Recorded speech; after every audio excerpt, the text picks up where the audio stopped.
Russians arrived in Ukraine's southern port city of Kherson a few days ago. Today, the mayor here says Russian soldiers have taken over the local government building.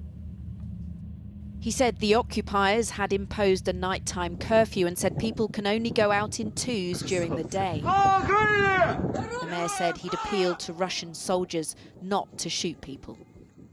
The US says we don't know yet whether this strategic city has become the first to fall to Russian forces. But both the White House and the British Ministry of Defence say the Russian march on Kyiv has, for now, fallen short. These armoured vehicles are in Bucha, around 25 kilometres outside the city centre. The northern push by the Russians down towards the south, towards Kyiv, remains stalled.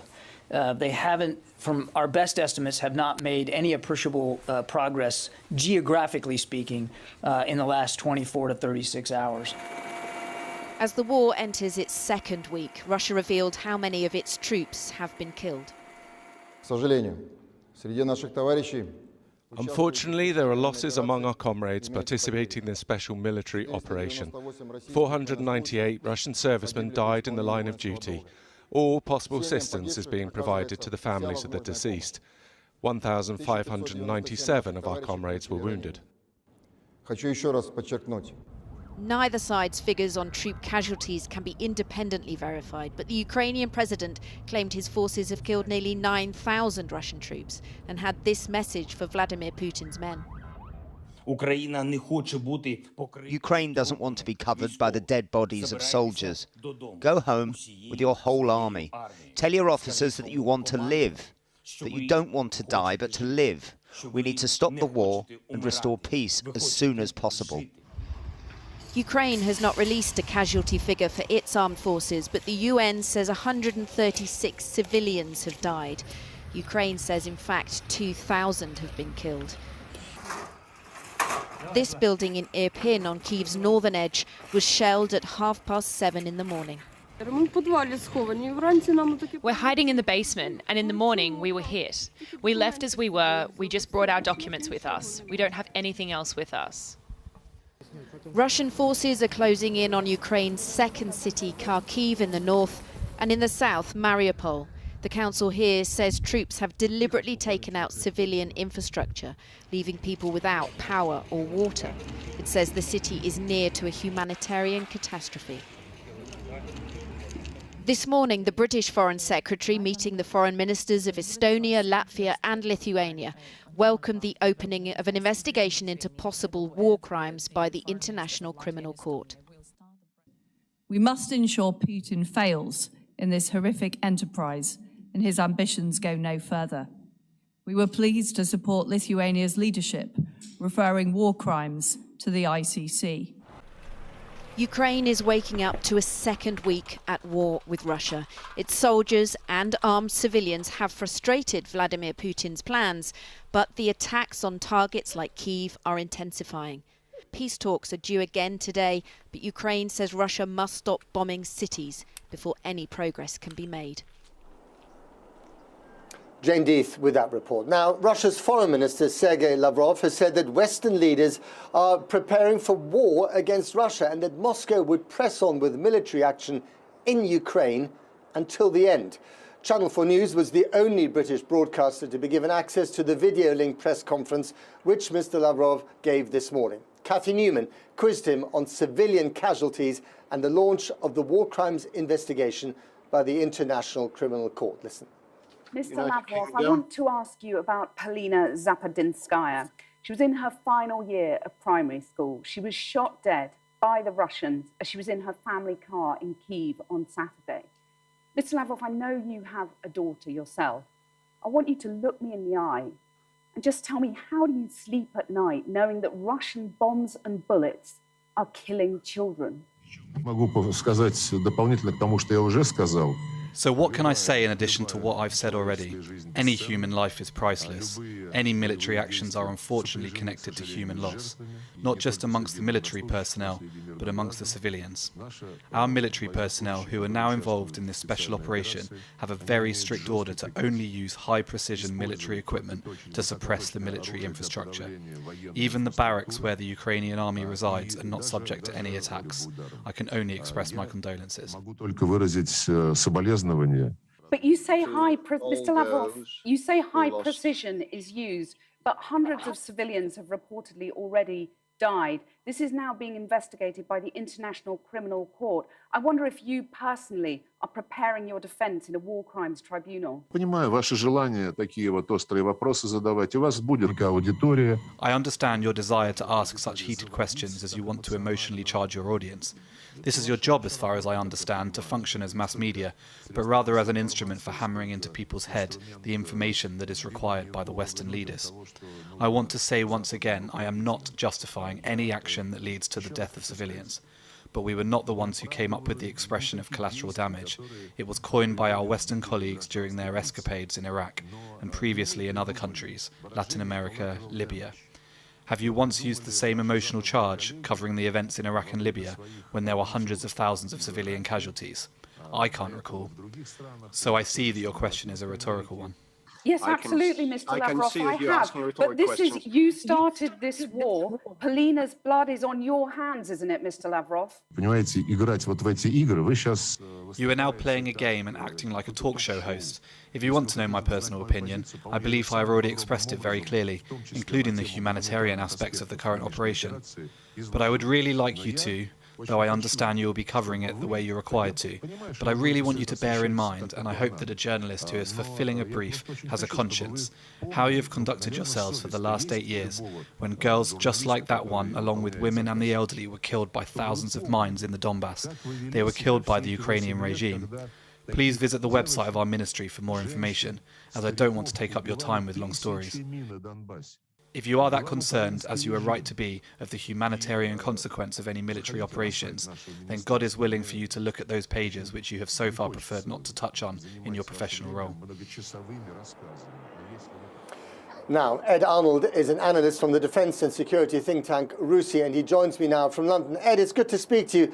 There's a very lively debate going on here amongst security analysts and military boffins about whether the Russians are doing well in this campaign, if that's the right word to use, or whether they're actually falling behind. Where do you stand on this, looking at the overall picture?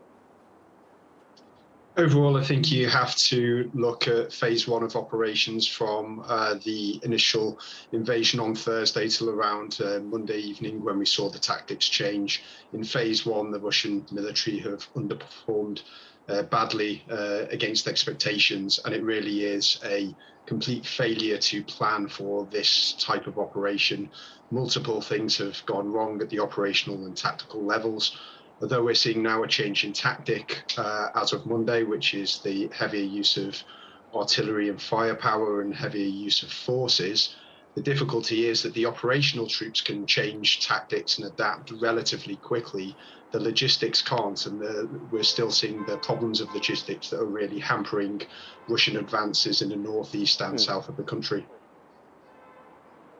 I mean, I've always been told that the Russian military playbook is one of different stages. Stage one may not have gone according to plan, which is why stage two, the pummeling of big cities, is now kicking in. But when you look at what they're doing in the south of the country especially, things seem to be moving in their direction there, don't they? Yeah, so to cover the south first, the advance has been far quicker and less hampered by the logistical issues. If we look and see what they've already achieved, they have control of Donetsk and Luhansk, although that is contested at the moment. They now have a land corridor from Crimea to Russia. They have taken Kherson in the south, and they are also moving that. So they are also to the west of the Dnieper River now, which gives some options. However, I see that while the military objectives seem relatively clear now in terms of targeting the population centers and using traditional Russian doctrine, the political objectives are now getting wider and wider because, taking Kharkiv, for example, that was a population center which was actually relatively pro-Russian, and not anymore. So the more brutal that the military measures become on the ground, the less chance of some form of political victory for Putin.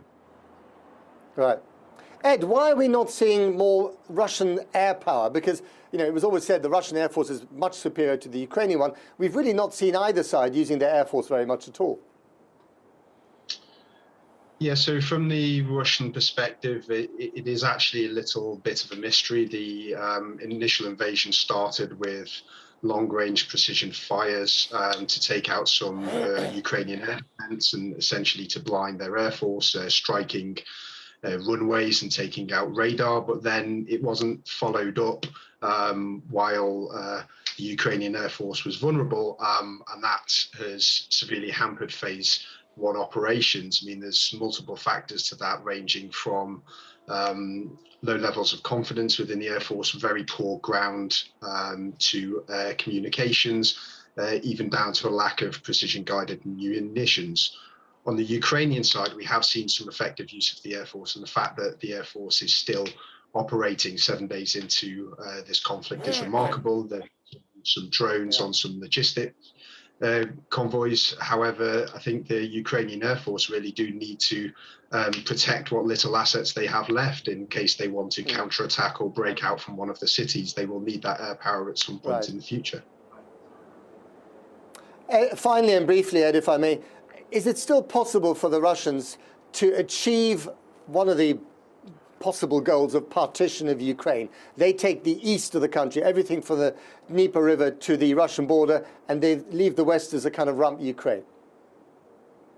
Yes, potentially. I think the operations have gone so badly for the Russians that they actually need probably a protracted tactical pause, which will then allow them to reset, sort out their logistics issues. So it kind of gives them a good opportunity to encircle the population centres, move to a position of strength, probably around on the Dnieper River, and then have some form of dialogue and allow them to reset and then potentially move on to a larger phase country. Ed Arnold from RUSI, thank you very much indeed for joining us. The other big story, the human story, of course, is the massive exodus of refugees from this country. Over 1 million now in the first 7-8 days of fighting. That is quite extraordinary. Let's speak to Shabia Mantoud from the United Nations Refugee Agency. She joins me now from Geneva. Shabia, thanks for coming on the program. The numbers are staggering, aren't they? Indeed, this is a major refugee situation where we're seeing so many people really having to flee their homes on foot, by car, and we're seeing this has happened in the space of just 7 days. So 1 million Ukrainian refugees have now been forced to flee their homes across the region. And as the cities like Kharkiv and Kyiv get pummeled, that number will just increase, won't it? Well, we're seeing these increases happen minute by minute, hour by hour. In some locations at the borders, they're queues for up to 60 hours. So we're expecting a steady stream of arrivals to those neighbouring countries. So as in the absence of peace, we will continue to see more and more people be forced to flee their homes. Their lives drastically change because of the conflict. And while the reception and the solidarity in those neighbouring countries has been really encouraging and overwhelming, in fact, it doesn't really substitute for the fact that these people have been driven from their homes. I mean, after years of the civil war in Syria, we saw 1.5 million, mainly Syrian refugees arriving in Europe. That was an overwhelming number. And politically, it was very contentious for many countries, including Germany, to take in that many people. Here, we're seeing 1 million in a week, and we might go up to, what, 4 or 5 million at the end of all this? We just don't know. Do you think Europe is ready for what's coming? Well, our estimates were that we could be prepared to see up to 4 million refugees having to flee the country, and this can happen in the coming period, maybe in a couple of weeks or who knows. But we also have to remember that there are people inside Ukraine as well that are also being forced to flee their homes, and they're displaced around the country. So we're dealing with a massive exodus of people inside and outside the country, and the main thing is now to continue the access to territory, that borders should remain open. People should be able to seek that safety and protection, but it does require a coordinated and really a supported response. So we have launched appeals to support those neighbouring countries, but really more support and solidarity is also required from the rest of the region. I mean, I wonder if there are plans in place for accommodating 4 million people across Europe. Have you had these conversations with governments? Are there any ideas of how many people are being, welcomed into how many different countries? Well, as I mentioned, the response has been overwhelming. So the 1 million refugees have been absorbed by those local communities. National authorities have made sure the borders are open so people can cross and they can seek safety. They've been received on arrival. Some are being hosted in transit or reception facilities. Members of the public are just opening their homes and their hearts to host these people. And others are even being put up in hotels being paid for by private companies. So the reception has just been phenomenal, and we really encourage that spirit of empathy, that compassion to continue. But unfortunately, in the absence of peace, we do expect more and more to filter through. And just very briefly, Shabir, are the border crossings now down the road from here to Poland, Slovakia and Hungary, are they now more organised, or is it still chaos? Well, the borders have remained open, so people are coming steadily. It's just that there is just such a big movement of people, so it does take time. People are waiting in long queues in some areas, but in other countries, those queues are less so. So it really does depend across those different countries, but it is a steady stream of arrivals. Okay, got to leave it there. Shabir Mantou, thank you very much for joining us there from the UNHCR in Geneva. Fatima, over to you. Thanks, Matt. Now, athletes from Russia and Belarus will be banned from the Beijing Paralympic Winter Games after all. The International Paralympic Committee said yesterday that they would be allowed to compete under a neutral flag. But this morning, the IPC overturned that decision with the opening ceremony just a day away.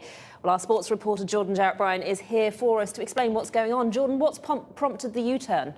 Well, yeah, as you mentioned there, the International Paralympic Committee have eventually fallen in line with other global sporting federations in banning all Russian and Belarusian athletes from the Winter Paralympic Games.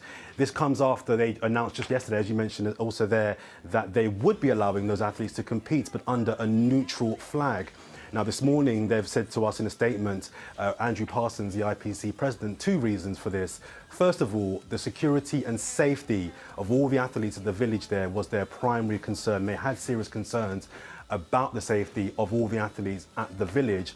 And secondly, the number of athletes who were concerned and frustrated and even angry about the competition allowing Russia to take part, they wasn't having it at all. And I've been in contact with some of the athletes there who have said there were athletes that were even considering boycotting the games if the IPC didn't reverse this decision. So they had no choice really other than to ban those athletes from these games. There's about 83 Belarusian and Russian athletes who will be expelled and sent home tonight.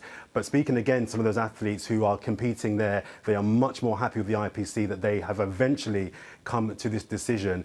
Elsewhere in sport, in football, the Russian billionaire owner, Roman Abramovich, has said that he will be selling Chelsea Football Club. It's only on the weekend, on Saturday, that he announced that the control would be deferred to Chelsea's foundation trustees.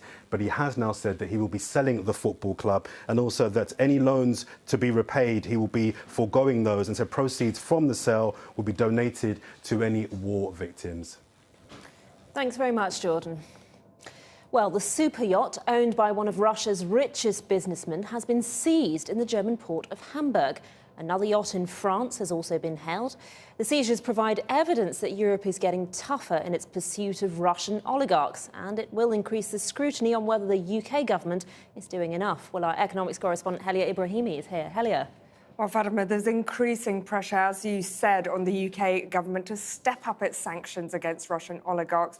The Foreign Office is providing a long list of names that are apparently sanctioned. But when you look closer, many of those names are MPs that are in the Duma who don't necessarily have assets here and are certainly not going to travel to the UK in the middle of a war. People that do have assets, people like Alisher Usmanov, Mikhail Friedman and Peter Arvid, have been targeted by the EU, but are not on the UK list of sanctions, and of course Roman Abramovich. In fact, the EU has been doing more than just naming people in the last 24 hours. They've started seizing super yachts.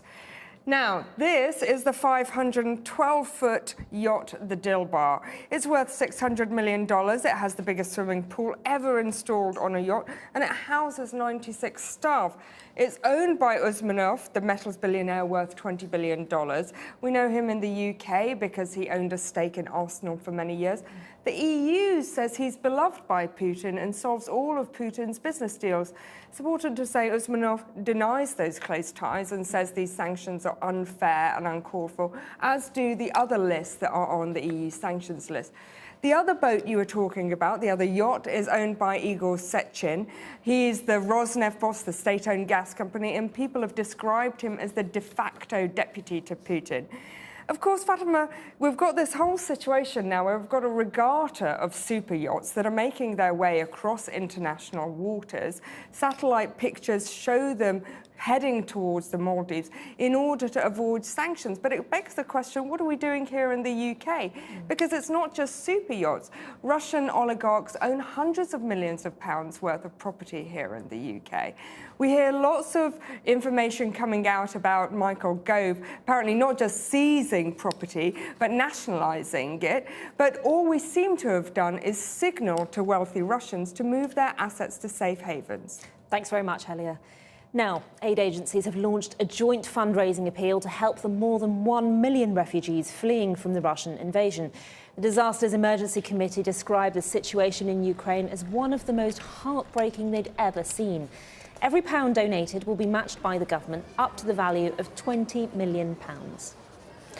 The family of Sarah Everard have paid tribute to her on the first anniversary of her abduction and murder by a police officer in South London.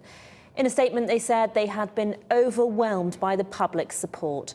They said that their lives had been changed forever with the sadness of Sarah's loss, and that she was wonderful and that they miss her all the time.